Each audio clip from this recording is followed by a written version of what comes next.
ইসলামী আন্দোলন বাংলাদেশ কেন্দ্রীয় কর্মসূচির অংশ হিসেবে ঠাকুরগাঁও জেলা শাখার উদ্যোগে বিক্ষোভ মিছিল ও সমাবেশ অনুষ্ঠিত হয়েছে। ঠাকুরগাঁও থেকে পাঠানো জিফি টিভি প্রতিনিধি মোহাম্মদ রায়হানের তথ্য ও ছবিতে দেখুন বিস্তারিত। সোমবার বিকেলে ইসলামী আন্দোলন বাংলাদেশ কেন্দ্রীয় কর্মসূচির অংশ হিসেবে ঠাকুরগাঁও জেলা শাখার উদ্যোগে বিক্ষোভ মিছিল ও সমাবেশ অনুষ্ঠিত হয়েছে। বিক্ষোভ মিছিলটি শহরের প্রধান প্রধান সড়ক প্রদক্ষিণ করে ঠাকুরগাঁও চৌরাস্তায় এসে শেষ হয়। সেখানে অনুষ্ঠিত সমাবেশে বক্তারা জুলাই জাতীয় সনদ অনুযায়ী আদেশ জারি ও নভেম্বর মাসের মধ্যে গণভোট আয়োজনের দাবি জানান। তারা আগামী নির্বাচনে পিআর পদ্ধতি চালু, লেভেল প্লেইং ফিল্ড নিশ্চিত এবং ফ্যাসিস্ট সরকারের জুলুম নির্যাতন, গণহত্যা ও দুর্নীতির বিচার দাবি করেন। পাশাপাশি জাতীয় পার্টি ও 14 দলের কার্যক্রম নিষিদ্ধ করার আহ্বান জানান।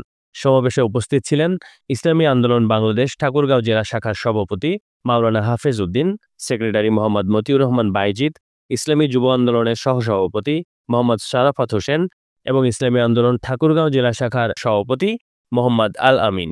বক্তারা সার সিন্ডিকেটের বিরুদ্ধেও ক্ষোভ প্রকাশ করে বলেন, একটি চক্র কৃষকদের ক্ষতিগ্রস্ত করছে, তাদের বিরুদ্ধে দ্রুত ব্যবস্থা নেওয়া প্রয়োজন।